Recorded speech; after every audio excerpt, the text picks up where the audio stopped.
एक समय की बात है। बहारपुर नामक गांव में बलवंत नाम का गरीब किसान रहता था। उसके घर में उसकी पत्नी प्रभा और एक 16 साल की लड़की एक साथ रहते थे। बलवंत को सिर्फ खेती करने आती थी। उसके अलावा उसने कोई और काम नहीं सीखा था। सही समय पर बारिश ना होने की वजह से उसके खेत में फसल ही नहीं होते थे, जिसके कारण परिवार चलाना बहुत कठिन हो रहा था। सुनिए जी, आज तो घर में बिल्कुल भी कुछ राशन नहीं है। मुझे तो कुछ समझ नहीं आ रहा कि अब मैं क्या करूं। अरे प्रभा, तुम चिंता मत करो, मैं कुछ करता हूँ। बस इतना कह के बलवंत घर से चला जाता है। रास्ते में हे राम, ये कैसा समय आ गया है। मेरे घर में राशन का एक दाना तक नहीं है। किसी तरह मैं और प्रभा भूखे पेट रह लेंगे, लेकिन मेरी बेटी का क्या। मैंने तो केवल खेत में मेहनत करना सीखा है, लेकिन उसमें भी बारिश सही समय पर न होने की वजह से खेत में फसल नहीं हुई। अब मेरे पास जमींदार से उधारी पैसे लेने के अलावा कोई दूसरा रास्ता नहीं है। बलवंत अपने गांव के जमींदार के पास जाता है।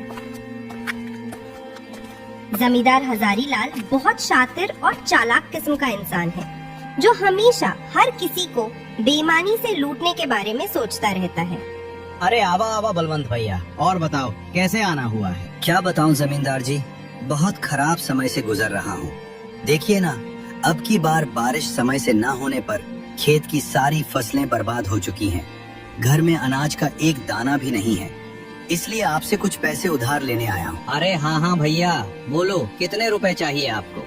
ऐसे समय में हम नहीं मदद करेंगे तो और कौन करेगा। बोलो बोलो, कितने दे दो। आपका बहुत बहुत धन्यवाद जमींदार जी, लेकिन मैं ज्यादा पैसा उधार नहीं लेना चाहता, इसलिए आप ऐसा करें कि 2000 रुपए दे दीजिए। अरे भैया, ये कैसन बात कर रहे हो। भला 10-5 हजार रुपया तो लो, क्या पता आगे चल के कब बरसात हो जाए और कब समय बदले। जमींदार मन में सोचने लगता है। अरे ससुरा, तुम लोग इतना कम कम पैसा लोगे तो मैं कैसे कमाऊंगा। ज्यादा लोगे तभी है ना, हमें ज्यादा ब्याज मिलेगा। आखिर अब मैं क्या करूं?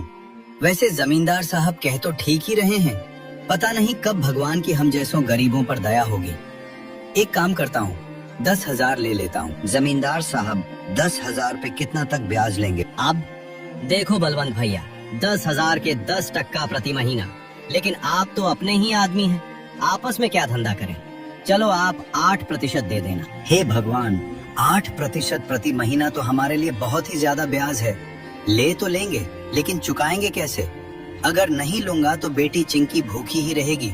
चलो ले ही लेता हूँ, अगर भगवान की यही मर्जी है तो यही सही। अरे बलवंत भैया, क्या हुआ, क्या सोच रहे हैं? ब्याज के बारे में तो नहीं सोच रहे हैं? हाँ जमींदार साहब, इतना ब्याज कैसे? अरे कौन हो, चिंता की बात नहीं है। देखिए आप तो अपने हैं, आराम से चुकाइएगा। कहिए क्या कहते हैं? अच्छा ठीक है, दे दीजिए। बलवंत उस जमींदार से 10,000 रुपया उधार लेकर चला जाता है। बलवंत जल्दी बाजार से सामान लेके घर के लिए वापस आ जाता है। घर पहुंचते ही प्रभा बलवंत के हाथ में सामान देखकर खुश हो जाती है और कहती है, अजी ये सब सामान पैसे कहाँ से मिले जी? देखो प्रभा, मुझे पता है तुम मुझ पर गुस्सा करोगी, लेकिन मेरे पास और कोई चारा भी नहीं था। मैं समझ गई जी, आपने किसी से उधारी पैसे लिए होंगे, पर कोई बात नहीं, मैं भी वही सोच रही थी। लेकिन ऐसे समय में गांव में किसी के पास देने के लिए पैसे नहीं है, तो क्या आप जमींदार से उधारी पैसे लेके आए हो? हाँ प्रभा, लेकिन तुम चिंता मत करना, भगवान के घर देर है अंधेर नहीं। अभी इस वक्त मेरी बेटी से बढ़ के और कुछ नहीं है मेरे लिए। हाँ आप कह तो सही रहे हो, लेकिन वो जमींदार बहुत चालाक और बेईमान है। वो बहुत ज्यादा ब्याज लेता है और समय पर पैसे ना देने पर खेत या घर छीन लेता है। आपने कितने रुपए उधार लिए? मैंने तो 2000 ही मांगे थे, पर उसने कम से कम 10,000 या उससे ऊपर लेने को बोला, इसलिए मैंने 10,000 ले लिए। सुनो ना प्रभा, अब मेरी बेटी के आने का टाइम हो गया है। मैंने ये सब कुछ सामान उसी के लिए लाया है, जाओ उसके लिए कुछ अच्छा सा बना दो। आजी, आज तो मेरी बेटी खुश हो जाएगी। इतना कह के प्रभा रसोई में चली जाती है। प्रभा ने बहुत ही स्वादिष्ट खाना बनाई। खाने की खुशबू पूरे घर में महक रही थी। वाह प्रभा, आज तुम मेरी बेटी की मनपसंद खीर बना रही हो। दोपहर में चिंकी घर आ जाती है, अपना पसंदीदा खाना देखकर वो बहुत ही खुश हो जाएगी। दोनों लोग इतना बतिया ही रहे थे, तब तक उसकी बेटी चिंकी आ जाती है। बड़े दिनों बाद बलवंत के परिवार में आज सभी के चेहरे पर खुशी थी। माँ, बहुत तेज भूख लगी है, कुछ खाने को दे। खाना खाने के बाद चिंकी अपनी माँ से कहती है, माँ, खाना तो बहुत बहुत ज्यादा स्वादिष्ट था। आज तो सच में माँ, मजा आ गया। अच्छा पापा, मेरी सहेली ने आज मुझे बुलाया है। कह रही थी कि आज वह मुझे अपने पापा से मिलवाने वाली है, इसलिए मैं वहाँ जा रही हूँ। 1-2 घंटे में वापस आ जाऊंगी। ठीक है बेटी चिंकी, जाओ, लेकिन संभल के जाना और संभल के आना, ठीक है? हाँ पापा, आप फिक्र मत करो, मैं अच्छे से जाऊंगी और अच्छे से आऊंगी। इतना कह के चिंकी घर से निकल जाती है। भगवान, मैं जानती हूँ कि हमारे खेत में थोड़ा भी फसल नहीं हुआ है और मेरे पिताजी सिर्फ मेरे लिए पैसों का इंतजाम किए हैं। भगवान जी, कृपया कुछ ऐसा कीजिए कि मैं अपने माता पिता की चिंता दूर कर सकूं। चिंकी भगवान से प्रार्थना करती हुई अपनी सहेली के घर पर पहुंच जाती है। दरवाजे पर उसकी सहेली रोमा उसका इंतजार कर रही थी। अरे चिंकी, तू आ गई? आजा, अंदर आजा। चल मेरे पिताजी तुझसे मिलने के लिए कब से तेरा इंतजार कर रहे हैं। रोमा, पर तेरे पिताजी मुझसे क्यों मिलना चाहते हैं, वो तू पिताजी से ही पूछ लेना। रोमा का घर काफी बड़ा और सुंदर था। उसके घर में उसके माता और पिताजी रहते थे। रोमा अपने पिताजी से अपनी सहेली चिंकी के बारे में बताती है कि उसके पिताजी बहुत कड़ी मेहनत करते हैं, खेत में घंटों काम करते हैं, लेकिन पैसे की वजह से परिवार में बहुत टेंशन है। आओ बेटी चिंकी, और बताओ कैसी हो? नमस्ते अंकल जी। नमस्ते आंटी जी। मैं ठीक हूँ, आप सभी कैसे हैं? खुश रहो बेटी, हम सब भी बहुत अच्छे हैं। मनोज चिंकी से 50 मिनट ऐसे ही उसके और उसके माता पिताजी के बारे में बातें करते हैं। और फिर बेटी चिंकी, तुम तो बहुत स्मार्ट लड़की निकली। बेटी, कल से तुम दोपहर में स्कूल से आके खाना खा के यहाँ चली आना। जी अंकल जी, अब मैं घर जाऊँ। लेकिन अंकल जी, घर पर भी थोड़ी बहुत काम कर लेती हूँ, जिससे माँ बापू की थोड़ी बहुत मदद हो जाती है। देखो बेटी चिंकी, पहले तो तुम ये टेंशन वेंशन छोड़ो। हाँ, एक काम करना, नहीं रहने दो, कल मैं खुद ही तुम्हारे घर आऊंगा। तुम्हारे घर तुम्हारे पिताजी से भी मिल लूंगा और तुमसे भी। ठीक है अंकल जी, ठीक है। अच्छा तो मैं अब चलती हूँ, पिताजी घर पर परेशान हो रहे होंगे। ठीक है बेटी, ध्यान से संभल के जाना। जी अंकल, मैं एकदम संभल के जाऊंगी। उतने में रोमा की मम्मी बोली, बेटी चिंकी, ये लेती जाओ, घर पे खा लेना। नहीं आंटी, इसे मैं नहीं ले सकती। अरे बेटी ले लो, देखो तुम्हारी सुशीला आंटी कितने प्यार से दे रही है। चिंकी वो थैली ले लेती है, पर उसे समझ नहीं आता कि रोमा के पिताजी उसके पिताजी से क्यों मिलना चाहते हैं।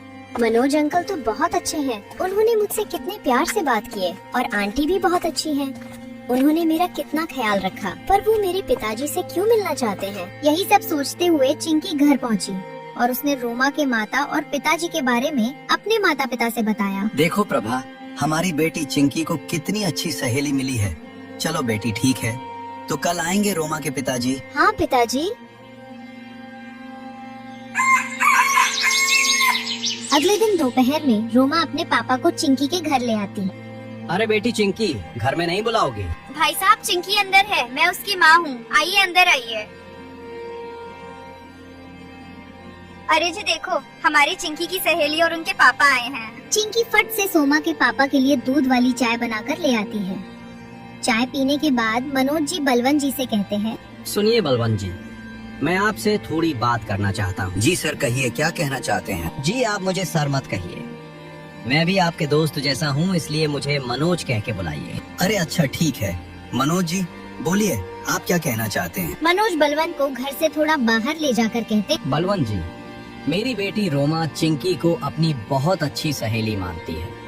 उसने मुझे बताया कि चिंकी बहुत समझदार और अच्छी लड़की है, पर गरीबी के कारण से वो पढ़ाई छोड़ने की बातें कर रही थी। भगवान की दया से अब जाकर हमारी बेटी रोमा खुश रहने लगी है।